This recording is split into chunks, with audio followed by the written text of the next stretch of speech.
All right, so welcome everyone to lesson 03, and here we start creating the rig system for the ground dust explosion. Uh, we like to create with the particle emitter here, and the approach will going to be the classic particles.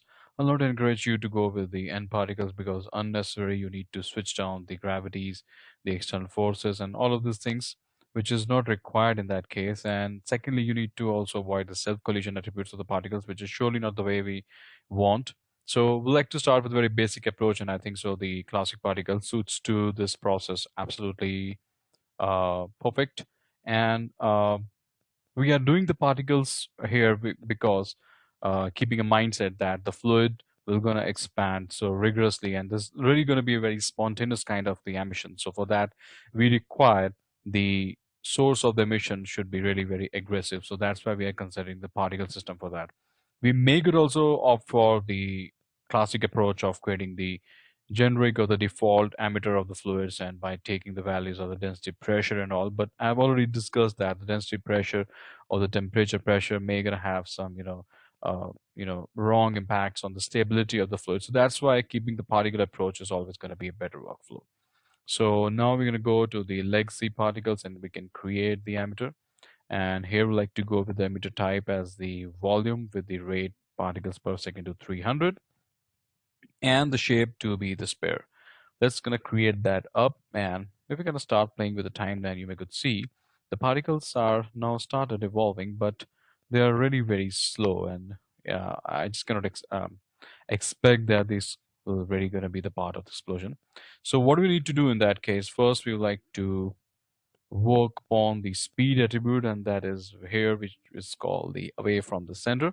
So let's get start with, let's say 30 should be the idle start, and we don't need away from the axis. This attribute is doesn't going to play anything because it's meant for the cylindrical axis.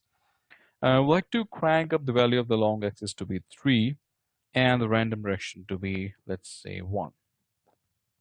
And with that, we could see that how fast is the particles. But again, the question is the emission will not going to be the forever and everlasting. So we need to dig down the rate.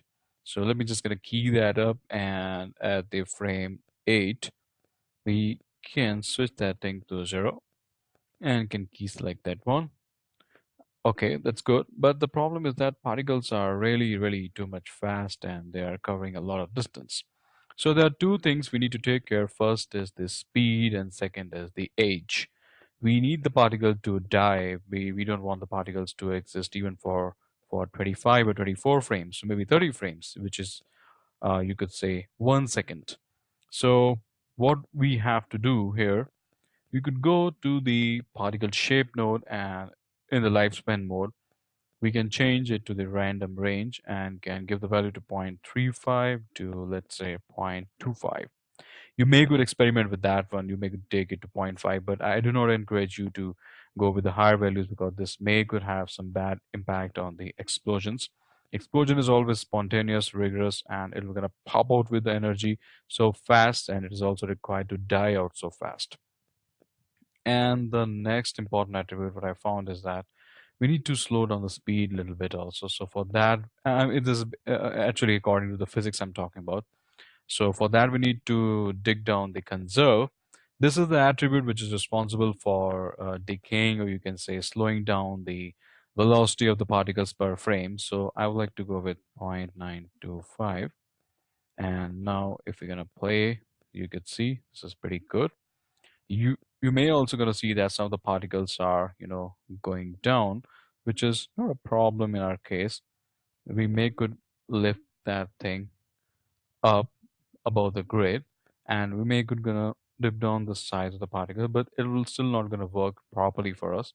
But that's not an issue because the fluid which we're gonna use for this reaction will be having the negative y-axis to the boundary mode. So there will not going to be any particles which is moving downwards below the grid will be contributing anything to the fluids. All right.